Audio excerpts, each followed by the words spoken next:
Let's bring her in now. She's got big racing news. Amber Balcaen, she's a friend of the show, friend of the family. She's in North Carolina, but she's a Winnipeg gal. How you doing, Amber? I'm doing awesome. How are you doing? Very well. So producer Clark was telling me you were on the air doing another interview just prior to this. I mean, you've got some big news. These are exciting times for you in the racing world. Yeah, actually my 6th interview of the day, and it's noon here, so it's been busy, but good news, which is awesome. I have a brand new sponsor coming on board, Icon Direct, out of Winkler, Manitoba, my whole province, Nice. my home province. So it's really amazing. Their RV parts supply company, icondirect.com. Anything you need for RV parts. All right. Well, so we got a lot to get to. I'll say congratulations. So you had new sponsors, but you've signed a new contract, I understand, with a division of NASCAR. Tell me something about that. Yeah, so this is actually a brand new NASCAR development series. It's called the BMR Drivers Academy. I'll be racing for Bill McAnally Racing, which is one of the most legendary, well-known and well-respected NASCAR teams on the West Coast. I'm in North Carolina now, but I'll actually be moving to California for the season. It's 40 races with all over 5 tracks. We have 2 road courses at Sonoma and Thunder Hill, and then 3 oval tracks. All right. Well, so you can explain a little more of that. I'm just going to tell the viewers here. So Amber's been on the program before. She's engaged to Jordan Reeves of the Riders. Have you set a date yet, by the way? Yeah, it was last month. You got Where was the pictures? We didn't get married. Oh. We were supposed to get married on January 30th, but because of COVID, unfortunately, we had to reschedule. So now our new date is January 8th of 2022. Elvis's birthday. Well, here's hoping that we're back to normal by then. And then, of course, Ryan Reeves, who is your soon-to-be brother-in-law. But can I just... You were in that horrible crash. I didn't know whether to contact you or not, but... I'm learning a lot about racing, Amber. So I went back into the pits at Estevan Motor Speedway. And as you know, went up and introduced myself to your dad, Mike, who's a racing legend. Yeah. And I made the cardinal sin of asking him how much he paid for his car. Apparently you don't do that. Well, I don't know. I guess my dad just doesn't like sharing that information. But it really is different everywhere. Every car costs different. Engine, it all depends. You can buy an engine that's worth 10 grand, or you can buy an engine that's worth 300 grand. It really all depends your budget and what you're racing. So would you please inform me on these little racing intricacies that I don't know? Because I felt like a complete idiot. I walked right into your dad's trailer and I'm like, what'd you pay for this thing? And you can just imagine him because he's your dad. He's like, you don't ever ask a guy what he paid for his car. And I'm like... I had no idea. I'm sorry that was a thing. I'm sorry. So anyways, that was my brush with Mike Balcaen, and I sent you the photo. And anyways, enough about that. I think it was not long after that you ended up in potentially the worst wreck of your life. I mean, you've come out of it very well, but talk about what the last year's been like for you that way. Yeah, with COVID, it was really hard to get sponsorship for the NASCAR side of things. So I decided to go back to dirt track racing. I raced which is called a midget, which is an open wheel car on dirt, super lightweight, pretty fast engine. So when they wreck hard and viciously. And I've been in a lot of wrecks. I used to race dirt, used to race sprint cars. So I know what it feels like to flip, but this one was definitely the worst of my career. I ended up in the hospital for 3 days with a collapsed lung, burns to my arms. They're healed up pretty good now. But it was the first time that I ever wasn't sure if I could go back to racing. When I woke up in the ambulance, I thought I was paralyzed. I couldn't feel my arms or my legs. I had no movement, no feeling. They had to inject me with adrenaline. And it was definitely scary, but it took me 2.5 months to recover. I got back behind the wheel. All the nerves went away and it was all good, but it was definitely scary for a little bit there. Oh, well, I'm glad to hear that you are back. But at any point in that recovery process, did you say, this just isn't worth it? Like, I know you come from a race family and you're marrying into a football family. That's its own side of crazy. But did you ever say, yeah, maybe I don't want to do this anymore? Honestly, the night of the crash, I think for me, the big thing was not being able to feel my limbs or move my limbs. That really scared me, especially because Jordan and I just got engaged the year previous. And my first thought, I was like, I'm not going to be able to walk down the aisle of my own wedding because my arms and legs don't work anymore. So that night, I actually did say for the first time ever in my life, to Jordan and to my parents that I was done racing. I said, you guys don't have to worry about this anymore. I'm done.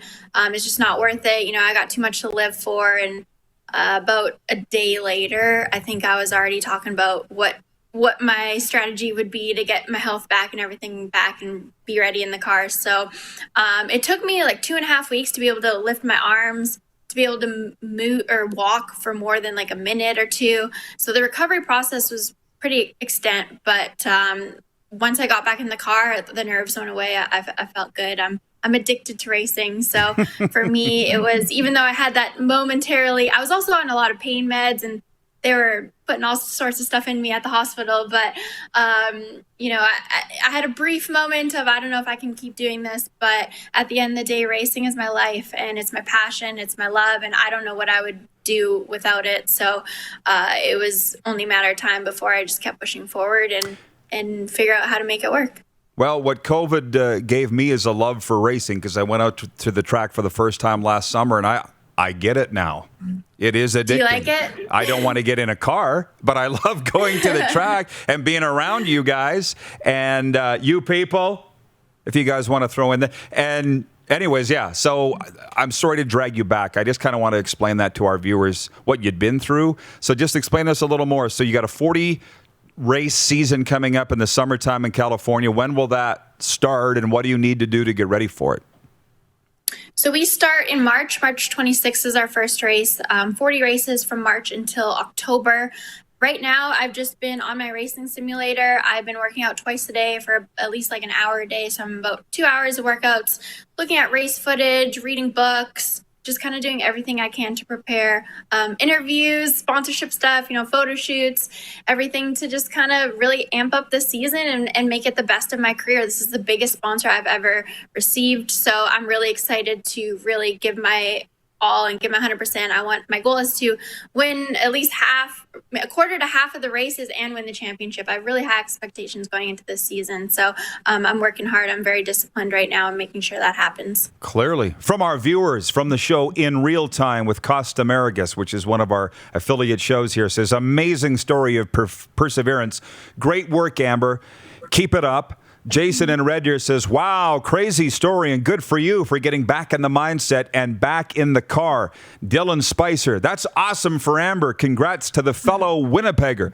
And I might add that Amber and I share the same business manager, Joe Gunnis, and she does give her very inspirational story. But once she's done racing, she's available for bookings because she's a little busy right now. But would you please do me a favor and tell Jordan that I think you're the toughest member of the family, and I can't wait to watch these races. And what else before we let you go, Amber? What else is going on?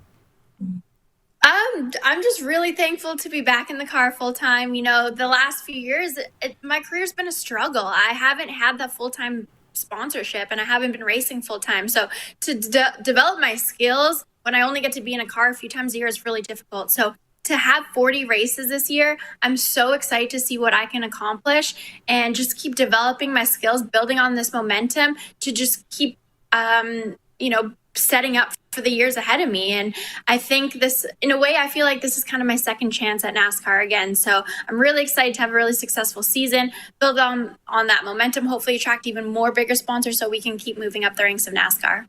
I'm going to sneak a quick one in from Jamie in Halifax. He says, was Danica Patrick an influence of yours?